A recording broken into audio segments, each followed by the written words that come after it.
Starting right off with the Jefferson curl. So I like to do this in a Zercher fashion. Basically, the bar is resting in the nook of my elbow, right? And so I'm holding it right here. Basically, what this allows me to do is when I get into the Jefferson curl, it allows me to get into deeper ranges of motion. It looks something like this, where and I'm super tight today, so I'm not getting very far down. But you can also do it in this variation where you just carry the bar, right? But when I am warm, when I have decent range of motion, when I do it in this fashion, the bar will get to the floor and I can't get any deeper. And so that's why I like to use the Zercher, because here, you know, the bar's not gonna hit the floor because it's way higher, right? This is the first one where we are getting into rounded positions, right? We're training our spine into rounded positions so that it gets strong in those positions and comfortable in those positions. Especially in deep flexion ranges, a lot of people feel very uncomfortable with their spine in this position, right? And this was the case for me as well, because I have had multiple spinal injuries, right? And surgeries on my spine. And so doing something like a Jefferson curl seemed extremely scary. Like, I was always told, hey, just keep your back straight, never round your back, right? But what that actually caused was whenever I would get into a rounded position, right, my back would start to hurt because I never trained myself into that. And obviously I'm using a light weight like a bar. You don't ever want to go heavy with this unless you're prepared for it. There are some guys who Jefferson curl crazy amount of weight, which is crazy. But for me, it's more about teaching my body to be comfortable in these flexion positions so that if we ever get into those positions in your daily life or when you're throwing or anything like that, your body will be prepared for it, right? So it's gonna increase range of motion. It's gonna get you stronger in these rounded positions. And even in the pitching delivery, a lot of the time we're in flexion, right? And so we do need to be strong in these rounded spinal positions. We're not always gonna have a straight spine. So that is the first variation of the Jefferson curl. And another one, which is a progression to the Jefferson curl, is a Jefferson curl yielding iso. So it looks something like this, where you get to the bottom of the range and you're gonna hold. And you're gonna hold for like 2 to 3 minutes. And basically what this does is, again, teaches your brain that it's okay to be in these positions, right? To relax in these positions. One, it's gonna help you gain mobility and gain flexibility, right? Open everything up, and all the joints in your spine is gonna start to open up, right? And also, your brain is gonna be like, okay, that's not a dangerous position that we have to guard with anymore, okay? So personally for myself, when I had the spinal injuries, my brain was very, very protective of my lower back. And so any kind of weird position I would get into, it would lock up straight away, right? Because it was like, no, we don't like that position, we don't like that position.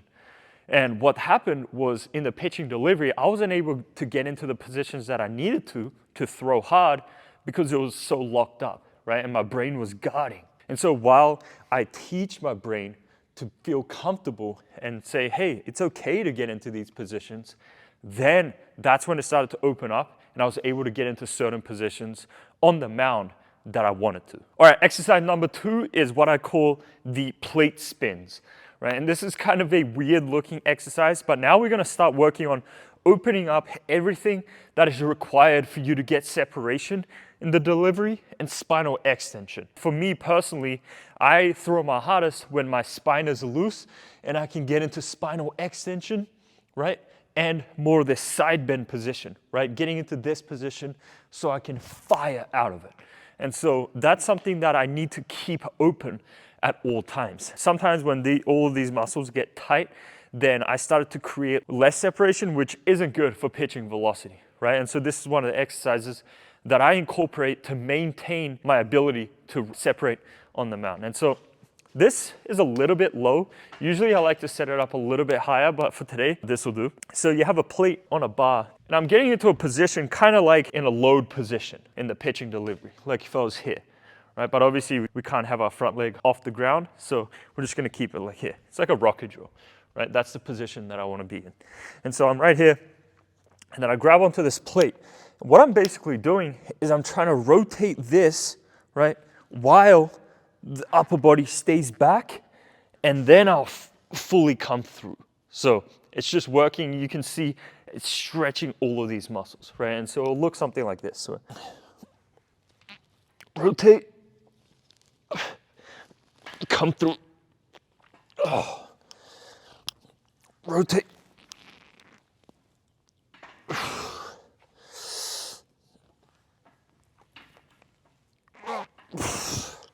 Yeah, that's a deep, deep stretch.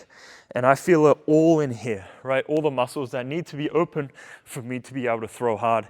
And when this starts to get tightened up, I know that I'm not in the best position to throw hard. And so this is one of my favorite exercises to make sure everything is open and so that I can create the necessary separation for me to throw hard. All right, so for this next one, we're gonna continue to work on spinal extension. And this is an exercise that I'm really bad at, but it's the back bridge. And I do like the back bridge. I do use a couple variations with the back bridge though, and not just a traditional back bridge. But basically, you can do something traditional where you're here and then you're up, right? This is the traditional back bridge. Or what I like to do is to incorporate some variations into the back bridge. So what I mean by this is to do something like the Yamamoto clock back bridge that really challenges your coordination and your strength, and also something like a back bridge walk, right? And so it's not just a back bridge where you're holding it, that's also good, but I like to incorporate some variations to keep it fun and also keep it extremely challenging. For example, the Yamamoto clock back bridge that he uses in his training, and something that I have tried, it's pretty difficult, but once you get the hang of it, it's not that bad. So basically, you are walking around right here, and then you get into a back bridge, okay? So it looks something like this.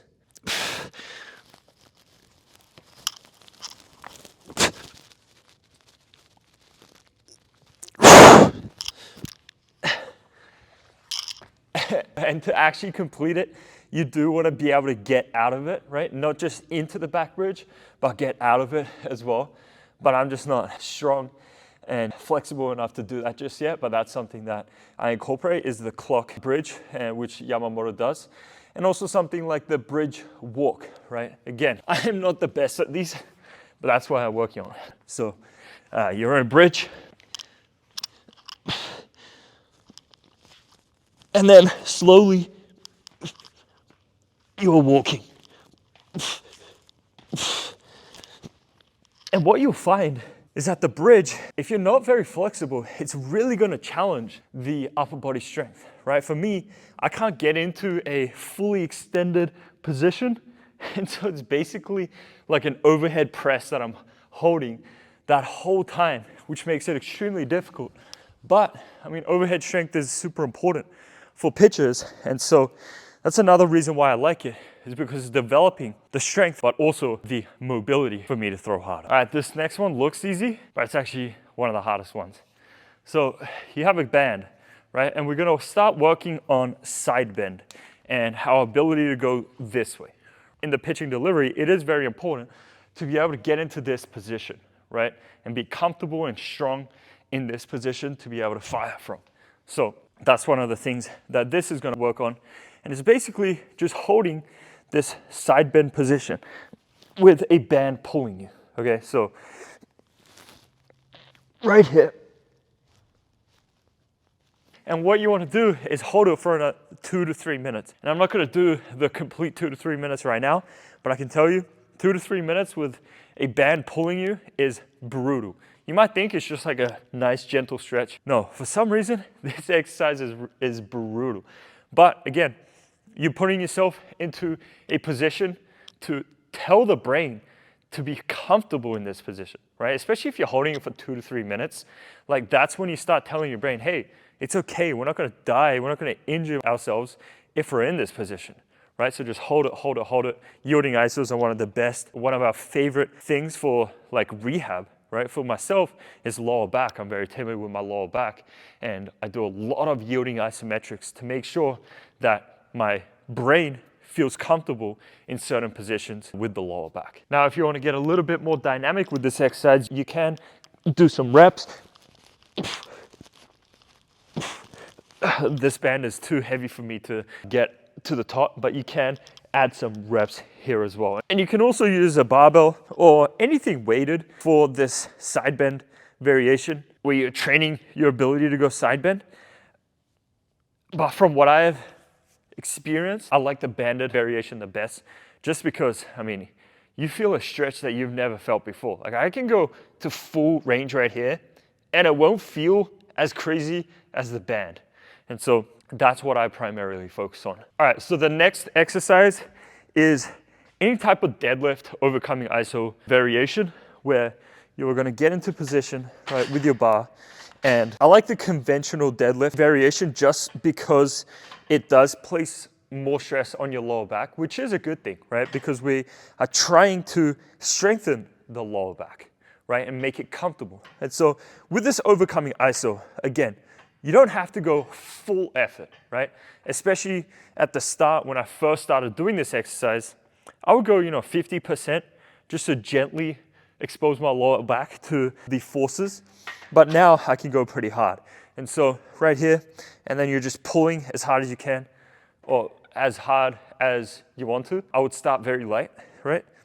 Especially if you haven't deadlifted for a while. Like a lot of baseball players nowadays don't do conventional deadlifts, which is totally fine. We don't really do them much either. But I do think it's very useful for you to do like an overcoming iso, right? I wouldn't go out and do like a 1 rep max on a conventional deadlift, but something like an overcoming iso to strengthen the lower back and the posterior chain is super, super valuable. So it looks something like this, where you're getting into a deadlift position and it feels like there's a lot of heavy weight and you just gently pull into it.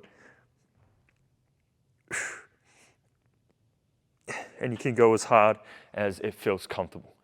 And the overcoming iso, I love this one just because it teaches you to produce a lot of force and put a lot of force into the ground, right? But it also keeps you in a locked position where your form is good, right? And it's not like you have a bunch of weight in your hands, which, can get dangerous. It's more like, it's very self-regulated, where if you want to go a little bit harder, then you just push a little bit harder. If you want to go lighter, then you don't have to go as hard, right? And so for that reason, I really like the overcoming iso, especially for myself, who has a little bit of a history with the lower back. All right, so we're gonna wrap this up with the back extension variation. So this is one that I really, really like for the spine strengthening, and it is extremely safe, right? Again, we are trying to open up the spine, but also strengthen the spine, right? And so for this one of my favorites is just the yielding iso with the back extension. And I would hold this for like 2 to 3 minutes, just really strengthening the lower back. And then you can start incorporating full range back extensions, where you go in a full range and then up. And it's kind of like a Jefferson curl on the way down. It's not just straight back like this. It's more of a Jefferson curl where you're rounding and then you're up. And that's my favorite way to do this. And also, another one that I really like is the QL raise. And this is something that I learned from Knees Over Toes guy when I visited him in Florida. What he told me was he was training a bunch of golfers, right? Elite golfers. And once he started to incorporate this exercise, the QL raise, their drives, they were able to hit further than they had ever hit before.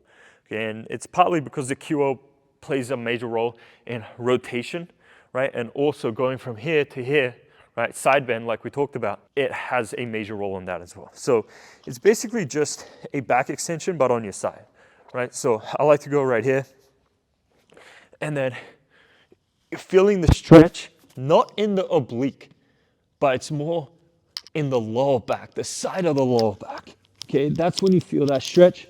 Then you know it's the QL, and then you can come back up. And you can hold it like this if you want to do yielding, or you can do full range reps like that as well. So those are 7 exercises for the spine that I personally incorporate to throw harder. If you enjoyed this and you want to learn more about how to increase pitching velocity, here's a video I made on how I went from throwing 78 to 96 miles an hour within 16 months. And I give you the complete playbook, so go watch that next.